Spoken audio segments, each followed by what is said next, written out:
Oke, balik lagi sama gua Dito Mulyawadi dari Ducati Indonesia. Nah, di depan gua kali ini ada Panigale V4R. Apa sih bedanya Panigale V4R dengan Panigale yang lain? Seperti kita tahu ya, jadi Panigale itu ada beberapa tipe. Ada Panigale yang base, Panigale V4S, ada Panigale V4SP, bahkan ada SP2 juga. Nah, kalau Panigale yang lain itu punya mesin itu 1100 cc. Horsepower-nya 215, sorry. Berbeda dengan Panigale V4R ini. Panigale V4R ini sudah race homologated sesuai regulasinya dari WSBK, dari Superbike ya. Itu cc-nya nggak boleh lebih dari 1000. Maka kalau kita pakai mesin Panigale yang biasa, kan dia 1100. Nggak bisa juga masuk ke dalam regulasi itu. Sehingga dibuatlah ini mesin 998 cc. Namun, horsepower-nya malah tidak berkurang. Di Panigale V4R ini memiliki horsepower sebesar 218. Ini semua dalam kondisi standar, alias street configuration. Kalau kita ganti knalpotnya dengan Akrapovic, seperti yang terpasang ini adalah racing kit dari Panigale V4R, akan menambah horsepower-nya menjadi 240,5. Bayangkan 240,5 dengan hanya berat sebesar 170 kg. Gimana tidak melesatnya ini Panigale V4R? Yang perlu kita bahas di sini adalah pada bagian mesinnya. Kenapa mesin dengan cc lebih kecil dia bisa memproduksi horsepower sebesar itu? Perbedaannya ada pada piston. Dia piston terbuat dari aluminium, serta ada connecting rod. Connecting rodnya dia terbuat dari titanium, dan juga ini sudah di gunrill. Apa artinya? Jadi connecting rodnya itu, atau stang piston biasa kita bilang, itu sudah dibolong-bolong. Jadi lebih enteng. Selain itu titanium memang sudah enteng, terlebih juga ada sirkulasi oli di dalamnya. Tidak lupa juga dirubah pada bagian camshaft-nya. Jadi timing dari camshaft, lifting dari camshaft-nya itu berbeda dengan Panigale yang biasa. Persamaannya apalagi dengan motor WSBK yang sering kita lihat di balapan? Ya ini sebenarnya identik, karena memang ini motor yang jelas-jelas dipakai di balap WSBK.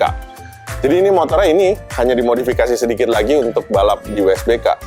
Gearbox-nya menggunakan gearbox yang sama persis dengan gearbox motor yang dipakai balap WSBK.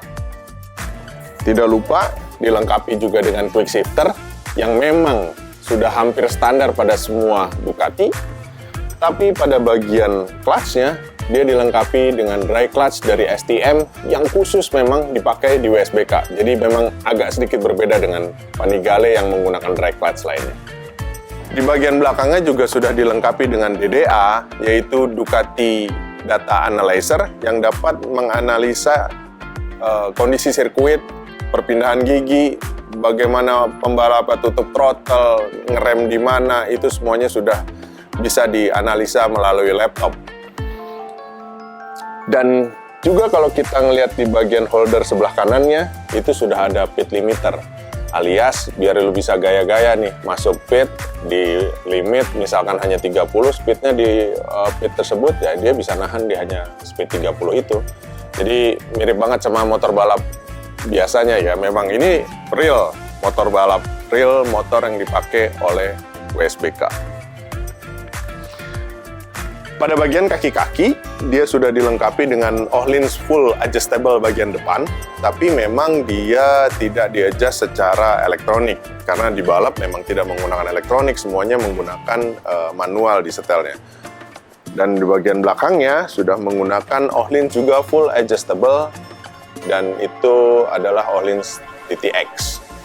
Tidak lupa juga pada bagian arm, itu dia ada adjustable. Jadi ketika kita mengadjust motor ini tinggi rendahnya, semua geometrinya akan berubah. Tapi geometri pada motor ini dapat disesuaikan dengan sirkuit yang ada dengan mengubah pada bagian poros lengan ayunnya, apakah dia bisa dimajukan ke depan atau ke belakang sehingga mengubah jarak wheelbase-nya dari motor ini juga.